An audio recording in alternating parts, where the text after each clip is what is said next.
Россия Федерациясы Конституциясына үзгәрешләр кертү буенча тавыш бирүнең төп көненә кадәр сайлаучыларның зур күпчелеге алдан тавыш бирергә өлгергән иде. Шул сәбәпле көн дәвамында участокларда чиратлар күзәтелмәде. Иртәнге 10 сәгатькә алдан тавыш бирүчеләрне дә кертеп, 13370 райондашыбыз гражданлык бурычын үтәргә өлгергән иде. Biz 1199 сайлаучыбыз саны белән кирдек. Шуның инде бүгенге көнгә 76% тавыш бирде, килде. Үйләргә йөрдек. Менә Пушкин ихатасына чыктык сайлатырга. Безнең өлкән сайлаучыларыбыз, монда килергә авырыксынган сайлаучыларыбыз анда бик теләп чыктылар сайларга. Күренеп тора, илебезнең төп законына төзәтмәләр кертүгә райондашларыбыз битараф түгел. Өлкәннәр дә, яшьләр дә тавыш бирүдә активлык күрсәтә. Коронавирус инфекциясе таралу куркынычын булдырмау максатында өлкән яшьтәге кешеләргә өйдә тавыш бирү мөмкинлеге тудырылса да, алар арасында сайлау участогына үзләре килүчеләр дә бар иде.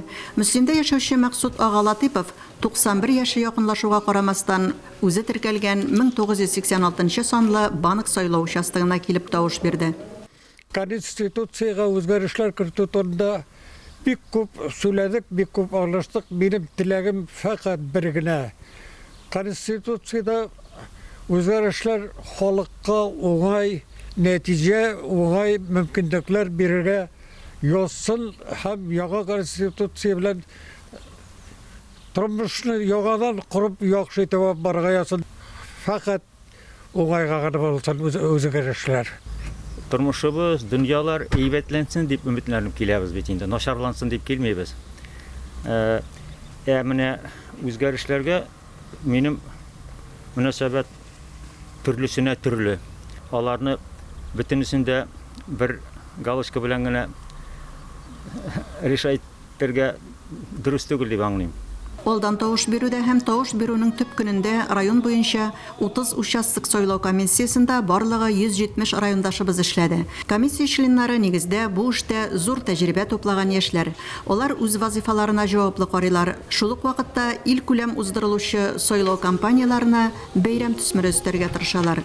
Комиссия членнары арасында чын мәгънәсендә бәйрәм көнендә эшләүчеләр дә бар иде. Мөслимдәге 1987 санлы Вакытов сайлау участогы комиссия секретаре Рузилә Баярхан